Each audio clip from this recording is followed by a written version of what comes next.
my God, why hast thou forsaken me?" Some people suppose Jesus felt despair because his mission had failed. That can't be true. He knew all along and plainly told his disciples he'd suffer. Jesus predicted he'd be lifted up, meaning on the cross. And John tells us that many people stopped following him when he spoke of martyrdom. The crowd that met Jesus today hoped he'd changed his mind. They wanted a triumphal prelude to a military victory. We've heard John explain Jesus chose a donkey to contradict such hopes. Some people say Jesus felt cut off from God, rejected by God. They see him as a representative man looking at an angry God, a God who in wrath hides his face. It's not so. Luke tells us Jesus said, "Father, into thy hands I commend my spirit." John, that he cried out, "It is accomplished." And that's what we've heard Mark tell us. My God, why hast thou forsaken me?"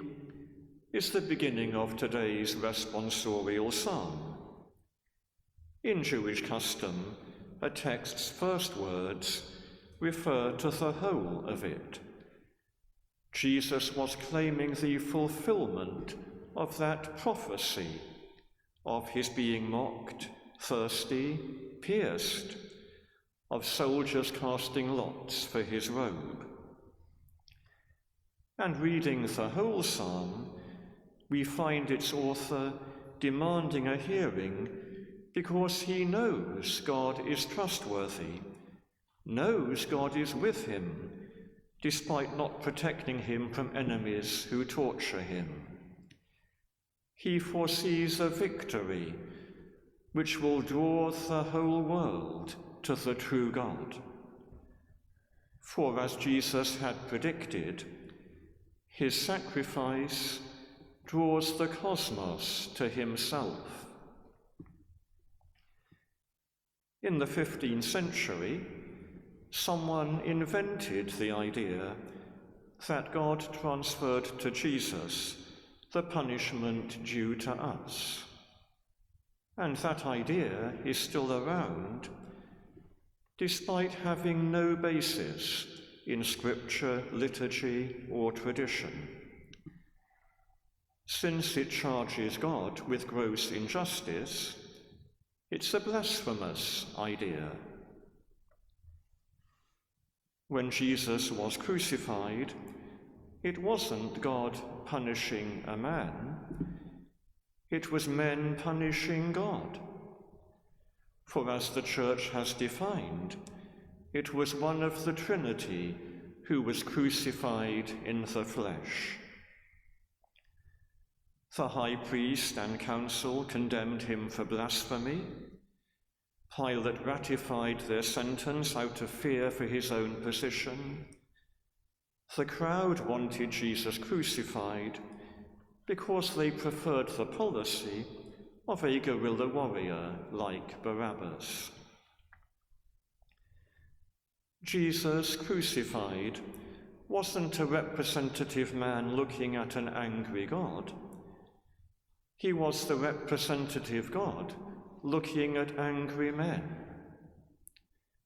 He's the Son who expresses his Father perfectly, looking with mercy at all those who through fear, ignorance, passion, malice, dehumanize themselves by cruelty and injustice, looking with a mercy that seeks to shock them into a change of heart. Jesus also looked from the cross for those absent disciples who'd denied or deserted him, including us if we've done that, looked with a love that reaches out powerfully to draw us back. From the cross, Jesus looked with solidarity at all who suffer for their faith or for their work for justice, those who suffer from injustice, cruelty, false accusation. They can know God become man suffers with them.